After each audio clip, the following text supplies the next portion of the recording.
Assalamualaikum warahmatullahi wabarakatuh. Perkenalkan, nama saya Reda Runsya dari kelas 19C dengan NIM 19010123. Pada video kali ini saya akan mempraktekkan bagaimana cara melakukan pemeriksaan tanda-tanda vital pada pasien.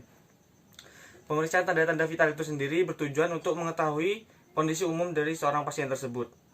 Pemeriksaan tanda-tanda vital itu terdiri dari 4 pemeriksaan. Yang pertama adalah pengukuran suhu, yang kedua pengukuran tekanan darah, yang ketiga nadi, dan yang terakhir adalah pernafasan. Selanjutnya, untuk alat-alat apa saja yang dibutuhkan, itu yang pertama ada handscoon, yang kedua ada termometer digital, yang ketiga ada stetoskop, yang keempat itu ada jam tangan, lalu ada tensimeter. Baik, pemeriksaan yang pertama adalah pemeriksaan tekanan darah yang bertujuan untuk mengetahui tekanan darah dari pasien tersebut. Yang pertama, perkenalkan diri kita kepada pasien. Permisi Bapak, perkenalkan, nama saya Perawat Redi. Di sini saya menjaga pada shift malam ini. Di sini saya akan melakukan pemeriksaan tekanan darah terhadap Bapak. Apakah Bapak berkenan? Iya.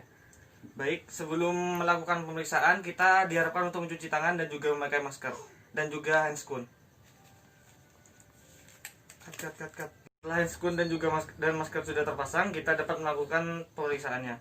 Baik Bapak, di sini saya akan memulai tindakannya. Permisi ya Bapak. Iya.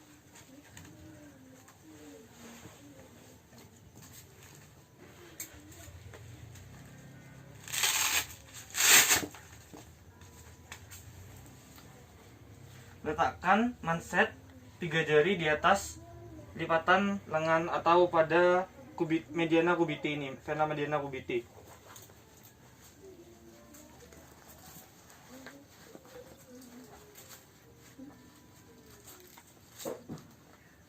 Pastikan manset ini tidak terlalu longgar dan juga tidak terlalu erat.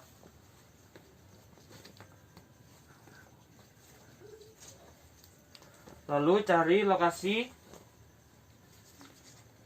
arteri brachialis yang akan kita lakukan pemeriksaan tersebut. Bila letak arteri brachialis sudah dapat ditemukan, letakkan diafragma stetoskop pada arteri brachialis tersebut.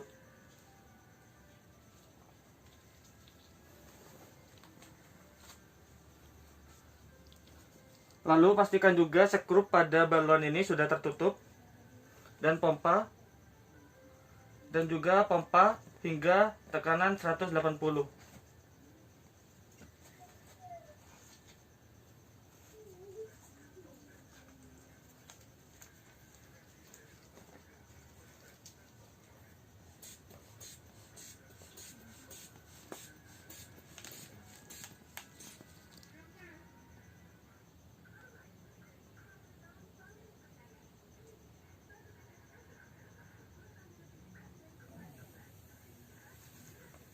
Baik.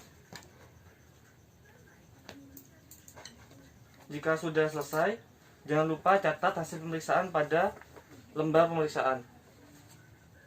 Pemeriksaan selanjutnya yaitu pemeriksaan suhu dan juga pemeriksaan respiratory rate atau pernafasan. Nah, yang harus disiapkan sendiri adalah termometer digital. Nah, untuk pemeriksaan suhu itu sendiri, kita dapat melakukan inspeksi atau hanya melihat kembang kepis dada atau perut dari klien tersebut.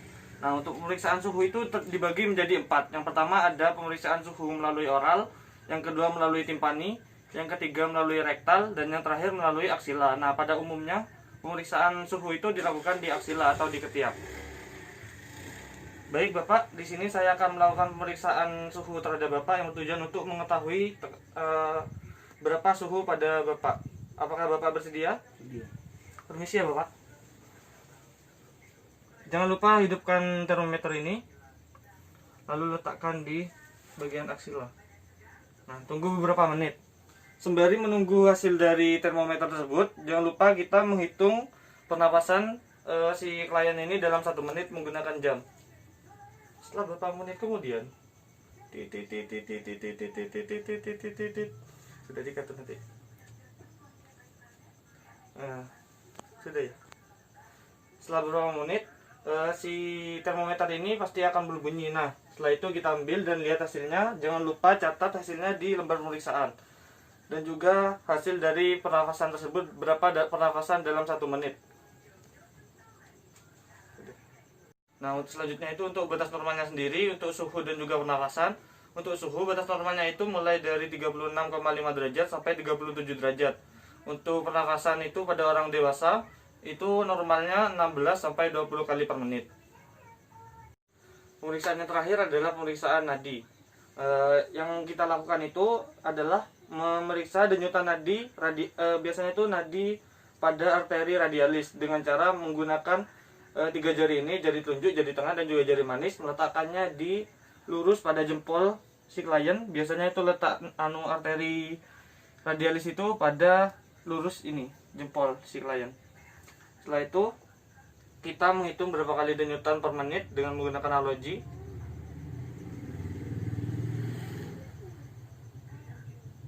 Jika sudah 1 menit, jangan lupa catat hasilnya pada lembar pemeriksaan. Nah, normalnya denyut nadi pada orang dewasa itu normalnya 60 sampai 100 kali per menit. Baik, jika sudah melakukan pemeriksaan, jangan lupa lepas handskun, buka masker, dan juga cuci tangan.